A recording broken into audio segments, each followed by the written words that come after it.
नहीं, ब्रह्म नहीं है, बुद्धि है। हाँ, बुद्धि है, उमा बुद्धि है, ब्रह्म नहीं है। ब्रह्म तो, उमा तो क्या है, ब्रह्म की शक्ति है, ठीक है ना। उमा क्या है, ब्रह्म की शक्ति है। जैसे बिजली की शक्ति, पानी की शक्ति क्या है, बिजली है, जो पानी से पैदा हो जाती है, ठीक है ना। तो पानी की शक्ति बिजली है, वैसे ही जो है ब्रह्म की शक्ति उमा है, ठीक है ना। उमा को बुद्धि कहा गया है, परंतु अन्य उपनिषदकारों का आप व्याख्या पढ़ेंगे तो यहाँ पे उमा को वही भगवती का रूप मान लिया गया है, देवी का रूप मान लिया गया है उपनिषदों में भी। और यहाँ पे जोड़ दिया गया है, कुछ कुछ उपनिषदकार तो ऐसा कहते हैं कि वह जो उमा है वही जो है भगवती है, वही जो है पार्वती है, वही जो है, मतलब ऐसा उन्होंने कह दिया है, परंतु वो चीज़ सही नहीं है। क्योंकि वह ऐसे कर देने से फिर आप भटक जाओगे, फिर जो है आप उस ब्रह्म से वंचित रह जाओगे। मैं नहीं चाहता हूं कि आप लोग ब्रह्म से वंचित रहो। ब्रह्म को, डायरेक्ट ब्रह्म के पास पहुंचो, इधर उधर न भटक पाओ रास्ते से आप। उपनिषदकार यही कहता है, उपनिषद हमारी यही कहते हैं कि डायरेक्ट कनेक्शन आपको किससे करवाते हैं उपनिषद। एक उपनिषद ही ऐसा शास्त्र है जो डायरेक्ट ब्रह्म से आपका कनेक्शन करवाता है। दुनिया में ऐसा कोई शास्त्र नहीं है जो इतना सटीक हो और इतना क्लियर हो और इतना स्पष्ट हो। मैं बताऊं आपको, जो डायरेक्ट ब्रह्म से जोड़ता है। दुनिया के सभी शास्त्र जो है अपने अपने पंथ में, अपने अपने घर में, अपने अपने संस्था में, अपने अपने गुरु को, अपने अपने देवी को, अपने अपने देवताओं से जोड़ते हैं। परंतु उपनिषद एकमात्र ऐसा ग्रंथ है जो सीधे ब्रह्म से जोड़ता है, जहाँ से सारे देवी देवता काम करते हैं, जहाँ से सारे जितने भी देवता हैं, 33 देवता हैं, जितने भी कुल देवता हैं, जितने भी कुल देवियाँ हैं, जितने भी ब्रह्मा हैं, विष्णु हैं, महेश हैं, जो सबसे काम करते हैं, जिनके सबके गुरु हैं ब्रह्म, उनको पकड़िए। क्यों आप बीच में पढ़ना चाहते हो? क्यों मैं तो कहता हूँ, जब लोग कहते हैं कि मैं इनकी पूजा करता हूँ, उनकी पूजा करता हूँ। मेरे पास एक लोग आए, ऐसे 3 साल 4 साल पहले की बात है, तो बोले कि मैं इतने दिन से पूजा करता हूँ, मुझे कुछ समझ में नहीं आता है, आज तक मुझे कुछ मिला नहीं, जैसे का तैसा चलता है, मैं इतना श्रद्धा रखता हूँ, इतना मैं मेहनत से कार्य करता हूँ, फिर भी कुछ नहीं होता है। तो वो बोले कि मैं बड़ा भक्ति करता हूँ, बड़ा आनंद करता हूँ, ऐसे करता हूँ मैं, फिर भी मुझे अशांति रहती है। मैं सब कुछ कर्मकांड कहता हूँ, भागवत कहता हूँ, मंत्र जप करता हूँ, भोग लगाता हूँ, आरती करता हूँ। उन्होंने सब कुछ मुझे बताया। मैंने कहा कि आपने बहुत बड़ी भूल किया है, आप ब्रह्म की पूजा करना शुरू कर दो। तो बोले ब्रह्म क्या होता है? ब्रह्मा जी, मुझे ऐसे बोले, ब्रह्मा जी क्या? तो ब्रह्मा जी को तो मैं पूजा चढ़ाता हूँ, कमल का फूल उनको ला के चढ़ाता हूँ। तो मैंने कहा वो ब्रह्मा जी की बात मैं नहीं बोल रहा, मैं ब्रह्म की बात बोल रहा हूँ, ब्रह्म की। तो बोले ब्रह्म क्या होता है? तो मैंने कहा कि जो आप जिन देवी देवताओं को इतने दिन से पूज रहे हैं, उनके भी गुरु हैं वो उनके भी भगवान हैं, उनके भी ईश्वर वही हैं। तो बोले ऐसा है क्या, ऐसा होता है क्या? उनको पता ही नहीं था कि मतलब इनके भी ऊपर कोई ईश्वर है। वो बड़ा आश्चर्य हुए, बोले कि कहाँ से, आप कौन सी बातें कर दिए, आप तो मेरे भगवान का अपमान करने लगे, आगे मत बोलिएगा। मैंने कहा आप मेरी बात सुनना चाहते हैं, शांति चाहते हैं कि नहीं चाहते हैं? बोले कि हाँ हाँ चाहते हैं। नहीं नहीं, बताइए बताइए। फिर मुझे कहने लगे कि नहीं नहीं आप बताइए बताइए। मैंने कहा कि ठीक है, तो फिर शांति पर सुनिएगा, मेरी बात को पूरा सुन लीजिएगा, उसके बाद से आपको जो करना हो करिएगा, ठीक है। अब आपके हाथ में, चाहे आप ब्रह्मों को मानिएगा, चाहे आप अपने देवी देवताओं को मानिएगा। तो बोले कि ठीक है, आप बता दो मुझे। तो बोले कि आज नहीं, आज मैं थोड़ा भोग लगा लूँ। मैंने कहा कि ठीक है, भोग लगा लो। तो 2-4 दिन ऐसे रहे, फिर चिंतन मनन करते रहे। फिर मुझे फ़ोन किए, बेचैन रहते थे बेचारे। फिर मुझे फ़ोन किए और फिर फ़ोन किए कि आज मैं मिलना चाहता हूँ, आज मुझे बता दीजिए कि ब्रह्म कौन है। तो मैंने कहा कि आप एक बार उपनिषद को कभी सुने हैं नाम? बोले कि हाँ उपनिषद तो सुना हूँ। तो मैंने कहा उपनिषद को क्या करते हो? तो बोले कि उपनिषद की तो मैं पूजा करता हूँ। मैंने कहा कि उस उपनिषद कभी पढ़ा है आपने? बोले कि नहीं, मैंने गीता प्रेस गोरखपुर से लाकर उपनिषद खरीदा है और रख दिया है उसे। मैंने कहा कहाँ रखा है? बोला कपड़े में बांध करके रखता हूँ मैं उसको, मैं ऐसे छूता ही नहीं हूँ बिना नहाए हुए। बड़ा मैं आश्चर्य से मन ही मन में खुद मैं थोड़ा हंसने लगा। मैंने कहा कि अब इनके सामने नहीं प्रकट कर सकता। मेरे अंदर थोड़ा सा वो आया। तो बोले कि मैं तो अगरबत्ती डेली घुमाता हूँ, एक माला भी चढ़ाता हूँ, एक फूल भी रखता हूँ, परंतु उसको, मैंने कहा कभी पढ़ा नहीं आपने, कभी खोला ही नहीं? बोला कि नहीं, खोलने की जरूरत ही नहीं है ना, वो तो ज्ञान अपने आप आ जाएगा।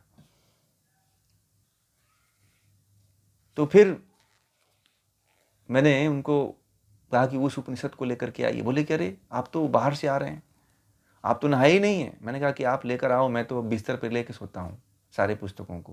बोले अच्छा, अरे अरे अरे ऐसी बात है। तो मैंने कहा कि हाँ, ये कागज़ के टुकड़े हैं, कागज़ के टुकड़े यहीं पे छूट जाएंगे, बस आपके साथ ज्ञान जाने वाला है, इसका भ्रम छोड़ दो। आप मर जाओगे तो जो इतना संभाल के रख रहे हो, फिर इसका वारिस कौन होगा? आप इसमें से एक अक्षर आपके अंदर गया ही नहीं तो क्या मतलब है इस पुस्तक का? एक अक्षर आपके माइंड में घुसा ही नहीं तो फिर क्या मतलब है? फिर यही सब बातें होती रही। फिर जब मैंने उनको इस तरह से जब ब्रह्म की बातें की कि ब्रह्म अलग होता है, परमात्मा अलग होता है, भगवान अलग होते हैं, देवी देवता अलग होते हैं, तो उनकी आंखें फटी की फटी रह गई। बोले कि ये तो मैं इतने दिन से तप कर रहा था, सारा व्यर्थ गया मेरा, परंतु ऐसा मुझे बताया क्यों नहीं कोई? मैंने कहा कि आपने कभी पूछा ही नहीं होगा कि ब्रह्म क्या है, हमें किसकी पूजा करनी चाहिए। तो बोले कि नहीं नहीं, मैंने बहुत से कथाओं में जाता हूँ, मैं एक एक महीने कथा में जाता हूँ, मैं इतने महीने उपवास करता हूँ, और उनका कई गुरुओं से कनेक्शन था।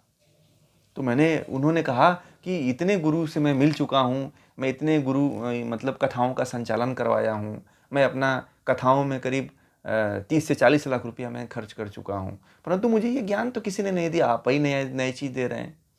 तो उसे ऐसा लगा, बोला कि आप नई चीज़ बता रहे हैं, मुझे लग रहा है मुझे अब मेरे रास्ते से हटाना चाहते हैं आप।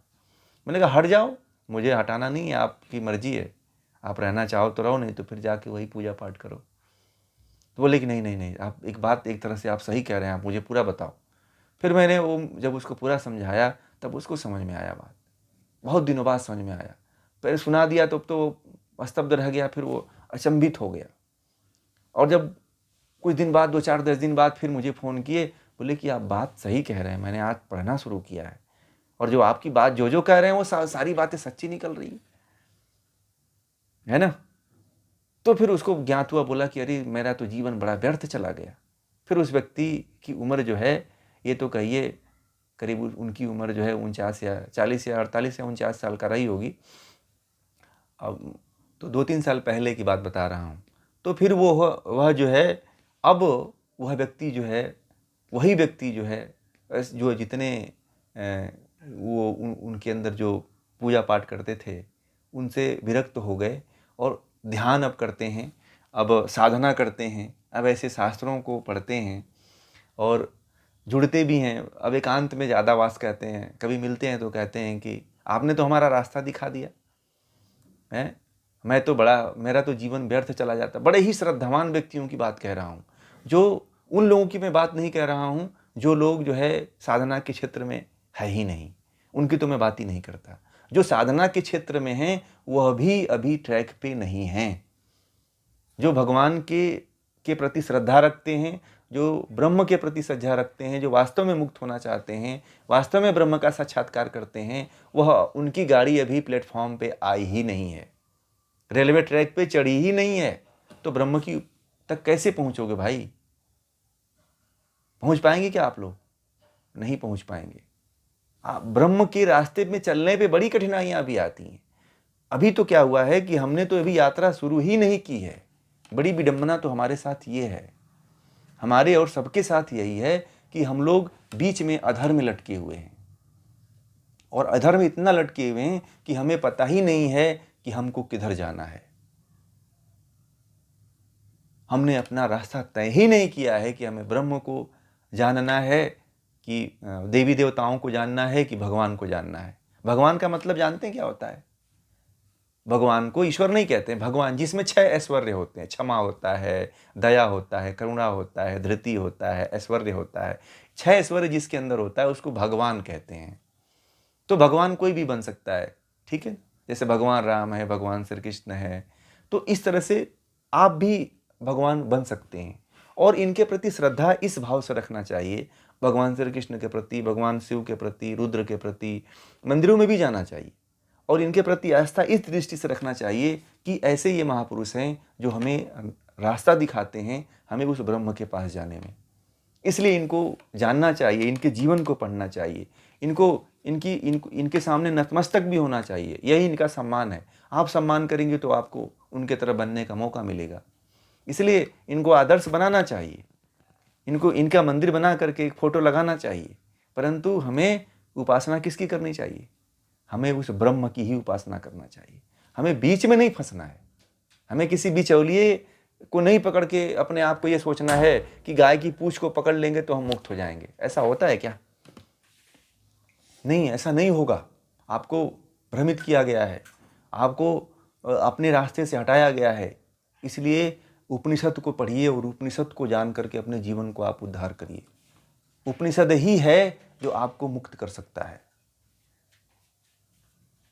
इस रहस्य को समझिए और उस शक्ति को तभी पहचान पाएंगे आप, उस परमात्मा की, उस ब्रह्म की शक्ति को आप तभी पहचान पाएंगे, जान पाएंगे, नहीं तो नहीं जान पाएंगे। पहले तो ट्रैक पे लाना जरूरी है। उपनिषद पढ़ करके अपने आप को ट्रैक पे ला लीजिए सभी लोग। उपनिषद पढ़ने का तात्पर्य ही यही है कि ट्रैक पे लाइए कि मुझे ब्रह्म की उपासना करनी है। भगवान कहते हैं कि भगवान शिव के अंदर जो शक्ति आई है, भगवान सभी ईश्वरों में योगीश्वर कहे जाते हैं, है ना। तो वह इसलिए कहे जाते हैं कि उन्होंने ब्रह्म की बहुत बड़ी साधना किया था, ब्रह्म की बहुत बड़े उपासक थे वो, और उन्हीं के ध्यान में, अंतर ध्यान में मग्न रहा करते थे। भगवान शिव योगियों के योगी हुए हैं, ठीक है। और ब्रह्मा भी और विष्णु भी, ये भी जो है उस ब्रह्म की उपासना से इतने बड़े शक्तिशाली वो भी हुए हैं। तो हम भी क्यों ना उस ब्रह्म की उपासना करें, हम भी क्यों ना उस ब्रह्म को पूजें, हम क्यों बीच में फंस करके रहें। भगवान श्री कृष्ण ने तो गीता में ये कहा है ना, शायद आप लोगों ने पढ़ा होगा, कि जिसको जो पूजता है वो उसी को प्राप्त होता है। पढ़ा है ना आप लोगों ने? पढ़ा होगा कि जिसको जो पूजता है वह उसी को प्राप्त होता है। आप जिसको पूजोगे, जिस पे श्रद्धा रखोगे, उसी को प्राप्त होगे और उतना ही पहुंचोगे आप। ब्रह्म को पूजोगे तो फिर ब्रह्म को प्राप्त कर पाओगे आप, और बिना ब्रह्म की उपासना के मुक्ति नहीं होती है। इसको आप लोग नोट कर, दुनिया का कोई व्यक्ति अगर ठगने का प्रयास करे आपको, तो इस भ्रम में कभी मत रहिएगा। वो ये कहे कि मैं ये देवी देवता, ये भगवान आपको मुक्त करते हैं और इनके द्वारा इनकी पूजा करो और मुक्त हो जाओगे आप, तो ये झूठ बात है। क्योंकि उपनिषद से पुरातन कुछ भी नहीं है। उपनिषद का ज्ञान सबसे सर्वोपरि है। ये ऐसा यदि कोई कहता है और भ्रम में डालता है, तो आप समझिए कि आपका जीवन बर्बाद होने वाला है। जीवन को बर्बाद होने से बचा लीजिए और इस जीवन का उपयोग कर लीजिए। उपनिषद में देखिए, ये मैं नहीं कह रहा हूँ, ये उपनिषद के ऋषि कह रहे हैं, ये मेरा कथन नहीं है। मैं जो भी बोल रहा हूँ ये मेरी बात नहीं है, मैं आपको ये भी बता दूँ। इसमें से मैंने कुछ भी अपने तरफ से जोड़ करके नहीं बोला है, ना मैं अपनी बात बोला हूँ। इसमें ऋषियों की बात मैंने बोला है, जो ऋषियों ने उपनिषदों में कहा है आपके शब्दों में। मैं इस शब्द को, उपनिषद की भाषा को आपकी भाषा में बोलने का मैंने प्रयास किया है। बस मैंने अपनी भाषा में, ना इसमें कोई विचार मेरा है, ना ही मेरा कोई कथन है। इसमें जो भी मैंने बताया है वह उपनिषद की बात को आप लोगों की भाषा में बोला हूँ, बस कि आप लोग समझ जाएं इस चीज़ को, ठीक है। कि ब्रह्म क्या है, भगवान क्या है, देवी क्या है, देवता क्या है, फिर आप लाइन ट्रैक पर आएंगे ना आप, तब आपको मुक्ति मिल सकती है, तब आपको ज्ञान मिल सकता है, तब आपको बोध हो सकता है, तब आपको आत्मज्ञान हो सकता है, तब जाकर के जीवात्मा का साक्षात्कार कर सकते हैं, तब जाकर के आप परमात्मा का साक्षात्कार कर पाएंगे। इतना होने के बाद जब आप ट्रैक पहले पकड़िए, पहले तो किसी का ट्रैक नहीं है उस लाइन पे। जब आप सही ट्रैक गाड़ी पे लाके गाड़ी को ट्रैक पे खड़ा कर देंगे, तब जाकर के अपने गंतव्य स्थान तक पहुंचेगी। अन्यथा उसको कोई भी भटका ले जाएगा, कहीं से भी कोई खींच लेता है, गाड़ी चल देती है उस तरफ। ऐसा मत होने दीजिए जीवन को। जीवन कोई गेंद थोड़ी है, फुटबॉल थोड़ी है कि कोई कहीं भी लात से मार दे, इधर चला जाए इधर चला जाए। नहीं, जीवन आपका है, उसको फुटबॉल मत बनाइए, उसको गेंद मत बनाइए कि कहीं भी लुढ़का दो लुढ़क जाए। नहीं, उस पर कंट्रोल होना चाहिए। उसमें एक डंडा रखिए, एक हाकी डंडा। इसलिए भारत में हाकी का निर्माण हुआ। पश्चिम देशों ने केवल बॉल बनाया, परंतु भारत ने हॉकी का निर्माण किया। हाकी का निर्माण इसीलिए किया कि बल्ले को कंट्रोल करके रखा जाए। प्राचीन खेलों में हमारे देश में हॉकी खेल हमारे देश के प्राचीन खेल है। बाल भी हमारे अध्यात्म का, हॉकी और बॉल भी हमारे अध्यात्म का प्रतीक है कि बाल को, जो बॉल है उस बॉल को कंट्रोल करके रखो। अंग्रेजों ने आए तो क्रिकेट का रूप दे दिया, उसे कंट्रोल करना ही छोड़ दिया। परंतु हाकी जो क्या कहता है कि वो जो हाकी मैन होता है उसको कंट्रोल करके रखता है, न इधर जाने देता है न उधर जाने देता है, जो जहाँ उसको मारना होता है वहीं मारता है उसको। ठीक है, तो इस तरह से हाकी एक ले लीजिए और बल्ले को कंट्रोल करके रखिए। महर्षि पतंजलि ने भी तो कहा है कि योग चित्त वृत्ति निरोधा, चित्त की वृत्तियों को रोक देना। नहीं रोकेंगे तो फिर तो गेंद की तरह लुढ़क जाएगा और किधर भी चला जाएगा वो। इस चीज को ध्यान में रखिए, ट्रैक पे लाने की जरूरत है, और हमें किस तरफ जाना है और किसकी उपासना करनी है, किसको जानना है, यह आपका निर्णय है, ये मेरा निर्णय नहीं है। या मेरे कहने से आप मेरी बात को मत मानिएगा, आप पहले इस पर विचार करिएगा, विमर्श करिएगा, जो अच्छा लगे आपको वो करिएगा। ठीक है, मेरा इसमें कोई आपको दबाव नहीं है। मेरा बस कर्तव्य यही है कि मैं आपको सत्य, जो विद्या है, सत्य ज्ञान है, वह बताना मेरा कर्तव्य है। चुनाव आपको करना है कि किधर जाना है किधर नहीं जाना है, ये आपका निर्णय है, आप लोग स्वतंत्र हैं। ठीक है ना? और कोई प्रश्न है? हाँ बोलिए।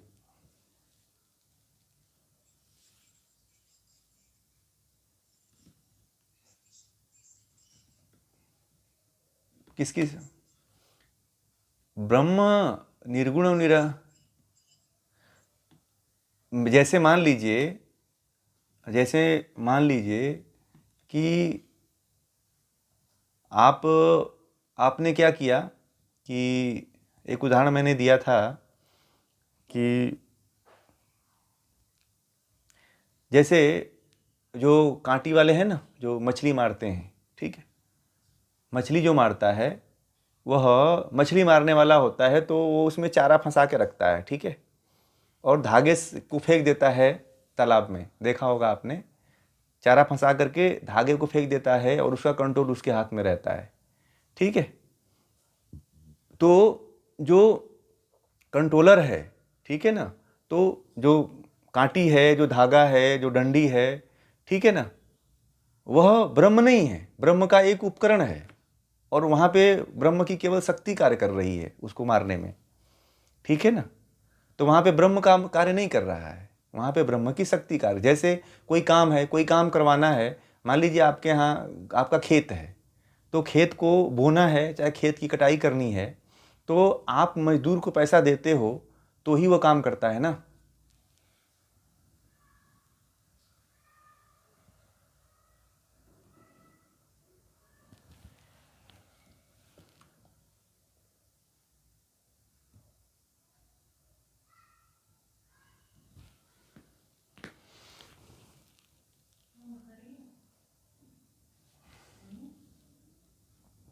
ठीक है ना, तो जो ब्रह्म है, सुनाई दे रहा है ना मेरी आवाज? जो ब्रह्म है, जैसे मान लीजिए कि आपने खेत बोया, खेत में मजदूर रख दिया और आपने खेत की कटाई कर दिया या बुआई करवा दिया, ठीक है, तो उसमें उसका शक्ति क्या है कि आपका खेत कट गया और बुआई हो गई। उसमें कौन सी शक्ति काम की? पैसा काम किया ना। शक्ति कौन है उसमें? पैसा ही है ना। और पैसा किसका है? वो आपका है। ठीक है, तो जैसे मजदूर जो है आपके पैसे आपके शक्ति के बल पे कार्य कर दिए, वैसे ही जो है यह शक्ति अलग है और परमात्मा अलग है। परमात्मा के अंदर इतनी शक्ति है, इतना सर्वशक्तिमान है कि जब ऐसी सृष्टि का रचना कर सकता है, ऐसे सृष्टि को बना सकता है, और हमारे शरीर में इतने देवताओं को बना सकता है, और फिर वह इस शक्ति को खींच भी लेता है। वो ये कहता है कि जो जीवात्मा है वह मुक्त हो जाए किसी तरह। परमात्मा जीवात्मा की मुक्ति के लिए सारा प्रपंच रचा हुआ है। ये जितना प्रपंच रचा गया है वह सब जीवात्मा की मुक्ति के लिए ही परमात्मा ने बना रखा है। सभी देवताओं की रचना कर रखा है, जितने भी सगे संबंधी, और उसमें एक व्यवस्था कर रखा है कि एक मनुष्य एक व्यवस्था में रहेगा, एक समाज में रहेगा, और अपने सामाजिक दायित्वों को निभाते हुए जो है वह ब्रह्म की और परमात्मा मतलब ब्रह्म की प्राप्ति करेगा। परंतु वह आ करके अहंकार में और मद में, ऐशना में, लोकेशना में, पुत्रेशना में, वित्तेशना में फंस जाता है और भूल जाता है कि हमें जो बनाने वाला है हम उसको तो भूल गए। हमें जिसलिए भेजा था कि तुम जाकर के हमें प्राप्त होगे, परमात्मा को प्राप्त करोगे, परंतु वो परमात्मा को न प्राप्त करके संसार के जो कूड़े करकट हैं उसको इकट्ठा करने में जुट गया वो, इसलिए वह मुक्त नहीं हो पाया और उसी की इच्छा लेकर के वो मरता है और बार बार ऐसे ही जन्म लेता है ना।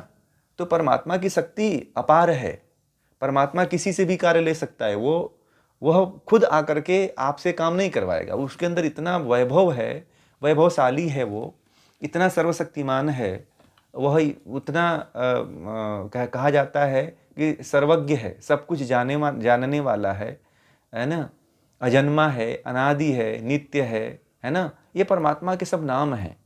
तो वह परमात्मा जब इतना शक्तिशाली है तो क्यों आकर के काम करेगा वह क्यों करेगा? उसकी शक्ति को जब उसने भेज दिया। अब इसमें इस मंत्र में जो आप लोगों ने पढ़ा कि वह शक्ति यह कह रही कि जो यक्ष था वो ब्रह्म था, ठीक है। तब जाकर के जो इंद्र है, इंद्र को पता चला कि जो यक्ष था वही ब्रह्म था, है ना। तो शक्ति के द्वारा पता चला, वह शक्ति ही जो है हमारे अंदर जो है बुद्धि का कार्य करती है, ठीक है।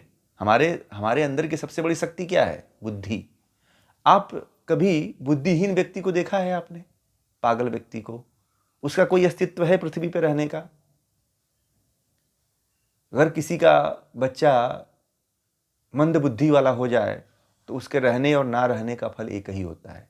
उस माँ बाप से पूछिएगा जिसके बच्चे मंद बुद्धि पैदा हो जाते हैं, उसका जीवन बड़ा कष्ट में बीतता है, ठीक है, क्योंकि उसके रहने और ना रहने का कोई मतलब ही नहीं होता है। मैंने एक दिन देखा जो है, मैं एक हॉस्पिटल में गया था, तो एक महिला थी जो अपने 22 साल के लड़के को पीठ पर लेकर के, करीब वो, उनसे मैंने पूछा कितने साल से दवा कराने के लिए लेकर आ रही हैं, तो वो बोला कि जब से जन्म लिया है तब से मैं इसको ऐसे ही पीठ पर लाद करके दवा कराने के लिए लेकर आता जाता हूँ।